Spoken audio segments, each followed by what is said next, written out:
10th standard. आज हम हमारा चैप्टर फर्स्ट शुरू करेंगे जो है प्रभु जी तुम चंदन हम पानी।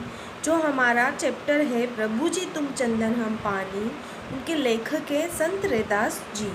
अब हम संत रैदास जी के बारे में जानते हैं कि उनका जन्म, कुछ विद्वानों के अनुसार उनका जन्म पर मतभेद है क्योंकि उनका जन्म का पता नहीं है। कुछ ग्रंथों के द्वारा उनका जन्म 1388 ईस्वी में माना जाता है और उनकी मृत्यु, उनका निधन 1518 ईस्वी में मानी जाती है।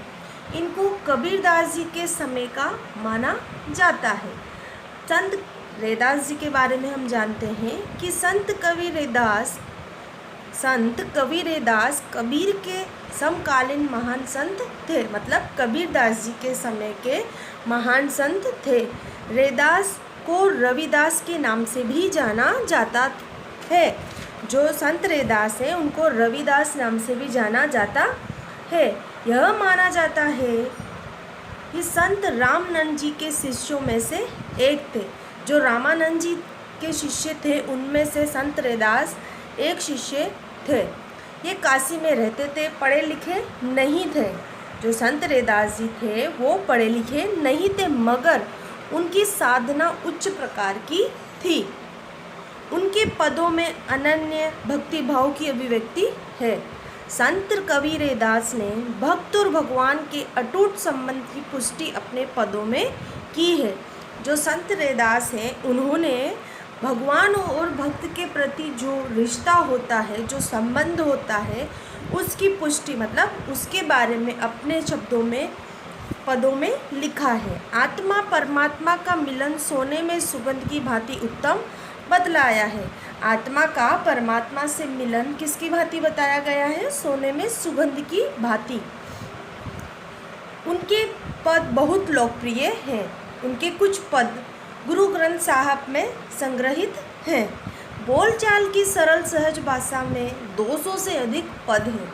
जो बोलचाल की सरल सहज भाषा है उसमें उनके 200 से अधिक पद हैं। यहाँ संकलित पद में रैदास कहते हैं, यहाँ जो हमारा फर्स्ट चैप्टर है, जो पद दिए हुए हैं उसमें रैदास जी कहते हैं कि मैं प्रभु जी से, जो मेरे प्रभु हैं, मैं उनसे हर हाल में आपके निकट रहता हूँ। वो प्रभु जी से कहते हैं कि मैं हर हाल में आपके निकट रहता हूँ। मुझे आपकी भक्ति से प्रभु में बनना है। मैं आपका दास आपकी उपस्थिति चाहता हूँ, मतलब आपकी उपस्थिति चाहता हूँ। यहाँ आत्मा और परमात्मा की अवेदता वर्णित है। यहाँ पर जो संत रैदास जी हैं वो भक्ति के, मतलब रैदास जी महान भक्त कवि हैं। उन्होंने ईश्वर के और भक्त के प्रति जो संबंध है उसकी पुष्टि इन पदों में की है। उन्होंने भगवान और भक्त के अटूट संबंधों को बताया गया है। इसमें दास्य भाव प्रकट हुआ है। जो हमारे ये पद हैं इसमें दास्य भाव प्रकट हुआ है कि प्रभु मैं आपका दास हूँ और आप प्रभु हो। तो जो यहाँ पर कौन सा भाव प्रकट हुआ है? दास्य भाव प्रकट हुआ है। अब जो हमारे प्रस्तुत पद हैं उसमें जो संत रैदास जी हैं उन्होंने किन किन उदाहरणों का प्रयोग किया है? उन्होंने चंदन, पानी, बादल, मोर, चांद, चकोर, दीपक, बाती, मोती, धागा, सोना, सुहागा और स्वामी दास जैसे प्रतीकों द्वारा भगवान और भक्त के रिश्ते का वर्णन इनमें किया है। तो हम चलो हमारे जो पद है वो शुरू करते हैं।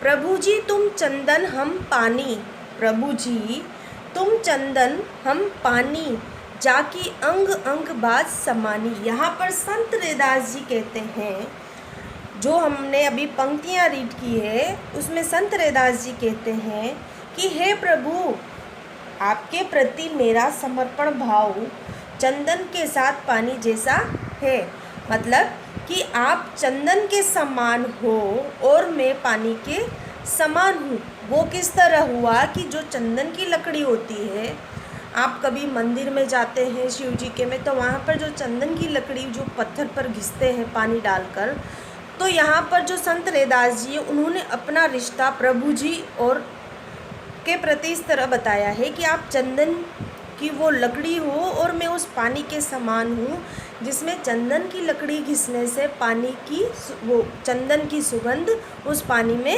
रह जाती है। अर्थात कहने का मतलब ये है कि वो ये कहना चाहते हैं कि चंदन के साथ घिसने पर पानी में भी चंदन की सुगंध व्यक्त हो जाती है। हे प्रभु, आप चंदन हैं तो मैं पानी हूँ। आपकी सुगंध भक्ति भाव के माध्यम से मेरे संपूर्ण शरीर के अंग अंग में व्याप्त हो गई है। मतलब जो चंदन की जो सुगंध है वो मेरे अंदर व्याप्त हो गई है, क्योंकि प्रभु जी आप तो चंदन हो और मैं पानी के समान हूँ। तो ये हमारी 2 पंक्तियाँ यहाँ पर पूरी हो गई है। अब हम दूसरी पंक्तियाँ शुरू करते हैं। प्रभु जी तुम घन बन हम मोरा, प्रभु जी तुम घन बन हम मोरा, जैसे चितवत चंद चकोरा। यहाँ पर जो संत रैदास जी वो कहना चाहते हैं कि हे प्रभु आप मेरे लिए बादल जैसे हो। घन मतलब बादल, कि हे प्रभु आप मेरे लिए बादल जैसे हो और मैं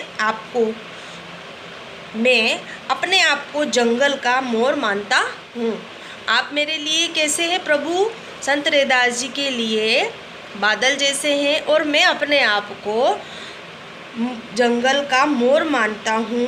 जैसे बारिश होने पर काले बादल होते हैं, जैसे बारिश होने पर जब काले बादल होते हैं तो उनको देखकर मोर मग्न होकर नाचने लगता है, उसी तरह मैं भी आपको निहार कर मदमस्त हो जाता हूँ। मतलब जो मोर बादल घने देखकर नाचने लगता है तो वो अपने आप को मोर समझते हैं और प्रभु को बादल समझते हैं। जब बादल काले होते हो तो मोर खुशी से नाचने लगता है। तो इसी प्रकार मैं अपने आप को निहार कर मदमस्त समझता हूँ। तो हे प्रभु, जैसे चातक पक्षी का नाम सुना होगा आप सबने, कि जैसे चातक पक्षी चंद्रमा को देखता रहता है, उसी प्रकार मैं भी सदा आपकी भक्ति में डूबा रहना चाहता हूँ। तो यहाँ पर जो 2 पंक्तियाँ हैं उसमें बताया गया है कि प्रभु जी आप बादल हो और मैं मोर के समान हूँ। जैसे काले बादल होने पर मोर नाचकर खुशी व्यक्त करता है, उसी प्रकार मैं भी अपने आप में खुशी व्यक्त करता हूँ। और जैसे चितवत मतलब एक चकोर चातक पक्षी का नाम सुना होगा जो चंद्रमा को निहारता रहता है, तो मैं उस पक्षी के समान हूँ जो आपको हमेशा देखता रहना, आपकी भक्ति भाव में हमेशा डूबा रहना चाहता हूँ। तीसरी हमारी पंक्तियाँ वो है, प्रभु जी तुम दीपक हम बाती, जाकी ज्योति बरे दिन राती। जो संत रैदास जी है वो इन पंक्तियों में कहना चाहते हैं कि हे प्रभु मेरी भक्ति दीपक में जलने वाली बाती की तरह है। दीपक जब हम जलाते हैं तो उसमें जो बाती जलती है उसकी भांति है। किसकी? संत रैदास जी की जो भक्ति है वो किसके समान है कि मेरी भक्ति दीपक में जलने वाली बाती की तरह है।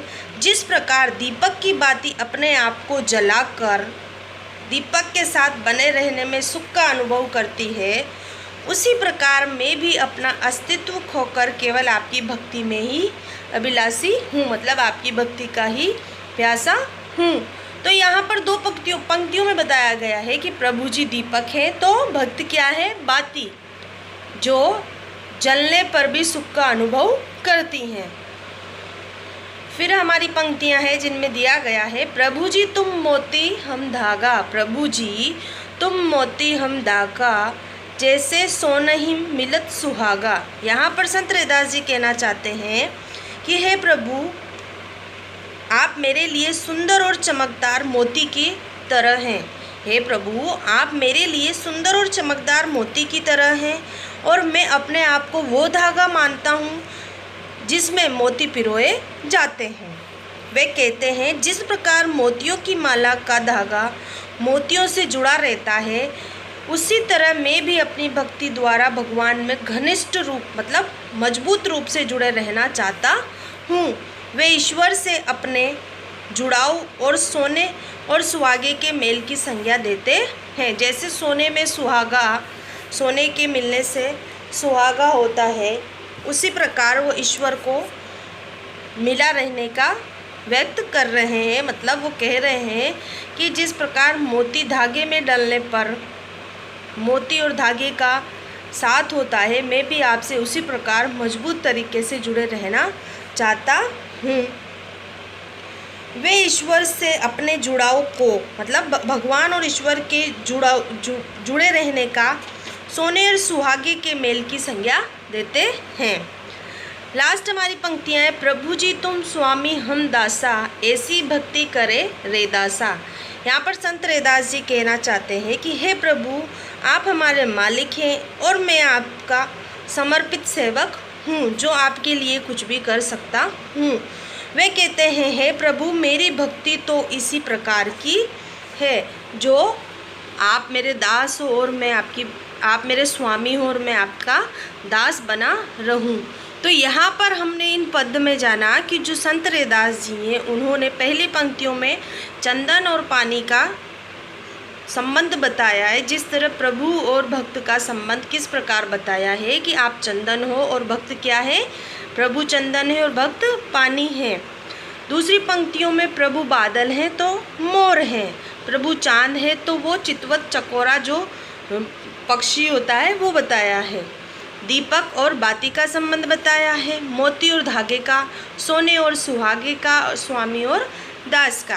तो इस तरह से ये हमारे संत रैदास जी के जो पद हैं वो कंप्लीट होते हैं। आई होप आप सबको अच्छे से समझ आया हो। मैंने इस चैप्टर की PDF सेंड कर दूँगी, आप वो सब अपनी CW में कंप्लीट कीजिए। तो थैंक यू सो मच। अब हम नेक्स्ट क्लास में मिलेंगे। Have a nice day.